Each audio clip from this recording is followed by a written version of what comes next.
Assalamu alaikum students. My name is Zain Sabzar. I am going to teach you chemistry. Now we will start the first chapter of chemistry, that's the fundamental concepts. So the basic concept is matter. Matter हमारे पास दो types के होते हैं. Matter के आगे दो categories होती हैं जिनको हम कैटेगराइज कर सकते हैं, pure matter and impure matter. Like pure matter के हमारे पास आगे टाइप आती है सब्सटेंस, जबकि हमारे पास इम्प्योर मैटर की हमारे पास टाइप आती है मिक्सचर. मिक्सचर के अंदर हम दो या दो से ज्यादा चीजों के बारे में डिस्कस करते हैं, लेकिन जो हमारे पास सब्सटेंस है, सब्सटेंस कोई भी प्योर चीज हो उसको हम सब्सटेंस कहते हैं. और अगर हम सिंपल वे में एक बात करें कि सब्सटेंस क्या चीज है, सब्सटेंस वो चीज जिसका हम एक सिंपल फॉर्मूला लिख सकें उसे हम कहते हैं सब्सटेंस. अब हम कुछ टाइप्स के बारे में बात करते हैं सब्सटेंस की. सब्सटेंस की कुछ टाइप्स हैं like ion, ionic compound, compound, atom and molecule.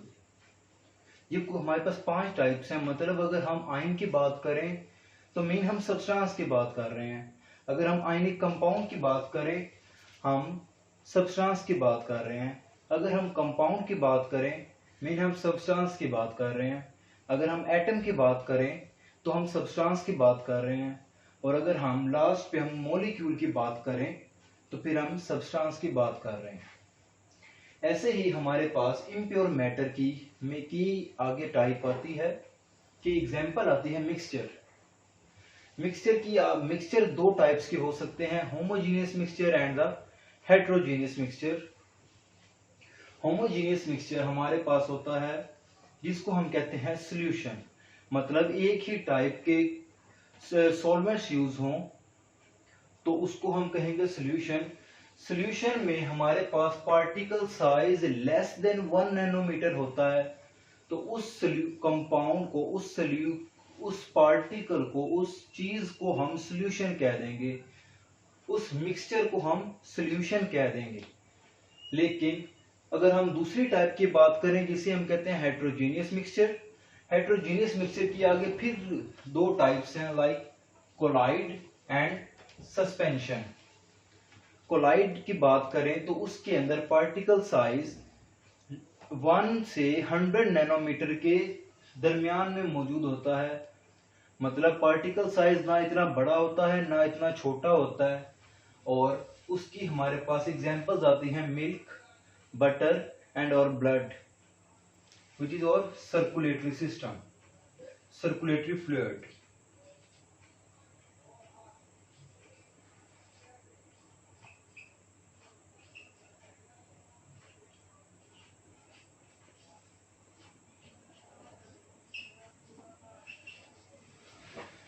दूसरी तरफ हम बात करते हैं सस्पेंशन की.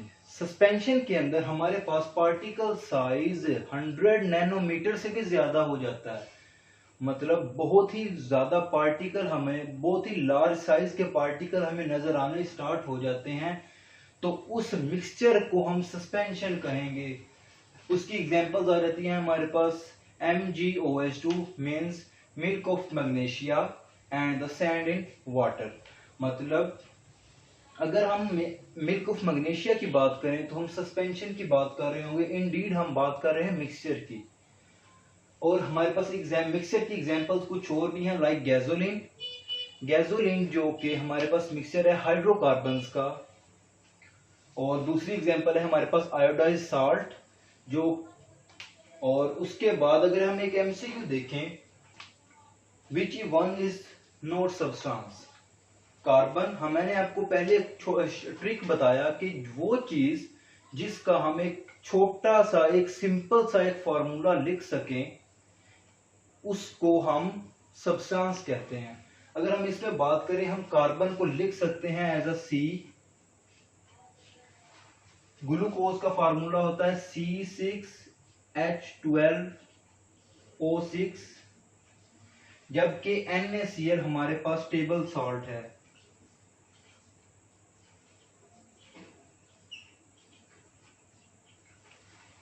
मतलब इससे ये बात जाहिर हुई कि हमारे पास कार्बन का भी हम एक सिंपल फार्मूला लिख सकते हैं, ग्लूकोज का भी हम लिख सकते हैं, टेबल साल्ट यानी कि NaCl का भी हम लिख सकते हैं। तो हमारे पास ऑप्शन एक ही बचा जो है मिल्क।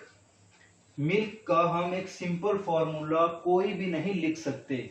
इस दैट्स वाई हमारे पास मिल्क सब्सटेंस की कैटेगरी में नहीं आता। मिल्क हमारे पास आता है हेट्रोजीनियस मिक्सचर की कैटेगरी के अंदर। ये हम पहले ही डिस्कस कर चुके हैं। फिर हम बात करते हैं आयन की और मॉलिक्यूलर आयन की। आयन हमारे पास the species that carry charge and it's not a molecule. एक हमारे पास की रोल है, की पॉइंट हमारे पास यही है कि वो स्पीशीज जिसके ऊपर चार्ज भी हो लेकिन वो फिर भी मॉलिक्यूल ना हो। जो चीज मॉलिक्यूल नहीं होगी उसको हम आयन कहेंगे, उसके ऊपर चार्ज मौजूद हो उसको हम आयन ही कहेंगे, कभी भी हम उसको मॉलिक्यूलर आयन नहीं कह सकते। अब हमारे पास हम बेसिक कंसेप्ट क्या है कि मॉलिक्यूल क्या चीज है। Molecule the species that have it's fully satisfy it's valency. वो स्पीशीज जिसकी वैलेंसी ही सेटिस्फाई हो, जो वो स्पीशीज जो स्टेबल हो, वो स्पीशीज जो किसी और के साथ रिएक्ट ना करे फ्री स्टेट में, उस स्पीशीज को हम कहेंगे मॉलिक्यूल। मॉलिक्यूल जो भी चीज नेचर के अंदर स्टेबल फॉर्म में मौजूद हो उसको हम मॉलिक्यूल कह देते हैं। अब वो स्पीशीज जिसके ऊपर चार्ज मौजूद हो लेकिन वो मॉलिक्यूल ना हो, इट्स द की पॉइंट के मॉलिक्यूल नहीं है, उसको हम कहेंगे आयन। फिर उसकी एग्जांपल आती है हमारे पास उसकी एग्जांपल आती है हमारे पास CO3+2 -2। हमने कंपाउंड पढ़ा है CO2 या हमने कंपाउंड पढ़ा है CaCO3। अब अगर यहाँ पे तो CO2 होता और उसके ऊपर ही 2 नेगेटिव चार्ज मौजूद होता तो फिर उसे हम कहते हैं मॉलिक्यूलर आयन। लेकिन इसके ऊपर Ca कंपाउंड हमारे पास CaCO3 है, मतलब ये स्टेबल कंपाउंड नहीं है, ये किसी के साथ रिएक्ट करेगा अपने आप को स्टेबलाइज करने के लिए, उस स्पीशी को हम कहेंगे आयन। दूसरी एग्जांपल देखते हैं हमारे पास, प्रोपेन में से हमने एक हाइड्रोजन रिमूव किया तो एक आयन बन गया, एक मॉलिक्यूलर आयन नहीं बना। हाँ, अगर इसकी वैलेंसी पूरी होती, मतलब CH3 CH2 और इसके ऊपर पॉजिटिव चार्ज मौजूद होता तो फिर हम इसे कहते हैं मॉलिक्यूलर आयन। लेकिन अब हम इसको आयन ही कहेंगे क्योंकि इसकी वैलेंसी पूरी नहीं है। दूसरी बात देखते हैं हम molecular ion. Molecular ion the species that carry charge and that is a molecule। अब वो स्पीशीज जो मॉलिक्यूल भी हो और उसके ऊपर चार्ज भी मौजूद हो उसे कहेंगे हम मॉलिक्यूलर आयन। मॉलिक्यूल को मैं आपको पहले ही बता चुका कि आर वैलेंसीज उसकी सेटिस्फाई होती हैं, स्टेबल कंपाउंड होता है एक मॉलिक्यूल। मॉलिक्यूलर आयन की एग्जांपल हम देखते हैं O2, इसके ऊपर +1 चार्ज, N2 इसके ऊपर +1 चार्ज, CH4 इसके ऊपर +1 चार्ज। जैसा कि हम जानते हैं ऑक्सीजन नेचर के अंदर डायटोमिक फॉर्म में मौजूद है। ये किसी O2 किसी के साथ रिएक्ट नहीं करती अपने आप को स्टेबलाइज करने के लिए। N2 अपने आप को स्टेबलाइज करने के लिए किसी के साथ रिएक्ट नहीं करता। इसकी वैलेंसी पूरी है, इसकी वैलेंसी पूरी है। CH4 जानते हैं हम कार्बन की वैलेंसी 4 है, वो 4 हाइड्रोजन के साथ मिल जाएगा तो उसकी वैलेंसी पूरी हो जाएगी और उसके ऊपर +1 चार्ज हो तो वो मॉलिक्यूलर आयन होगा, वो आयन नहीं कहलाएगा। अब मॉलिक्यूलर आयन को हम जनरेट कैसे कर सकते हैं, इसको हम प्रोड्यूस कैसे कर सकते हैं? दो मेथड्स हैं हमारे पास। We can generate by passing alpha particles and by passing X-rays. Alpha particle और एक्स-रे दो चीजें पास करवाने से हम मॉलिक्यूलर आयन को जनरेट कर सकते हैं। अब हम एग्जांपल MCQ चेक करते हैं कि which one is not molecular ion. हमने अभी बात की कि जिसकी वैलेंसी पूरी होगी वो हमारे पास मोलिक्यूलर आयन होगा, लेकिन हमारे पास क्वेश्चन है which is not molecular ion, मतलब जो आयन हो, मतलब उसकी वैलेंसी पूरी ना हो, हमने वो कंपाउंड देखना है। अब हमने पहले बात की कि कार्बन की वैलेंसी 4 है, ये 4 हाइड्रोजन के साथ मिलेगा, अपनी वैलेंसी पूरी करेगा, तो ये हमारे पास एक स्टेबल कंपाउंड है, तो ये हमारे पास आंसर नहीं हो सकता।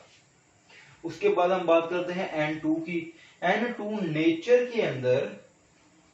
के अंदर हमेशा N2 की फॉर्म में होता है, और ये अपने आप को स्टेबलाइज करने के लिए किसी भी कंपाउंड के साथ रिएक्ट नहीं करता, इसलिए ये भी आंसर नहीं हो सकता। फिर हम देखते हैं O2। O2 जो है हमारे पास नेचर के अंदर O2 ऑक्सीजन डायटोमिक फॉर्म में ही मौजूद होती है, इसलिए ये अपने आप को स्टेबलाइज करने के लिए किसी और के साथ रिएक्ट नहीं करती, और ये स्टेबल ही O2 की फॉर्म में है, तो ये भी हमारे पास आंसर नहीं हो सकता, क्योंकि ये जो तीनों हैं ये तीनों मॉलिक्यूलर आयन हैं, ना कि आयन्स हैं। अब हम बात करते हैं NH4 की। NH4 अगर तो हम जानते हैं कि नाइट्रोजन ग्रुप 5 का मेंबर है, और इसके ऊपर 3 कंपाउंड, ये 3 वैलेंसी है नाइट्रोजन की, और हम ये भी जानते हैं कि अगर ये NH3 होता और इसके ऊपर +1 चार्ज होता तो ये मॉलिक्यूलर आयन कहलाता, क्योंकि नाइट्रोजन की वैलेंसी पूरी थी तब, लेकिन अब नाइट्रोजन की वैलेंसी पूरी नहीं है, इसके ऊपर +1 चार्ज है, और ये NH4 है। NH4 हमारे पास मॉलिक्यूलर आयन नहीं है, इसलिए हमारे पास ये आंसर हुआ कि ये मॉलिक्यूलर आयन नहीं है।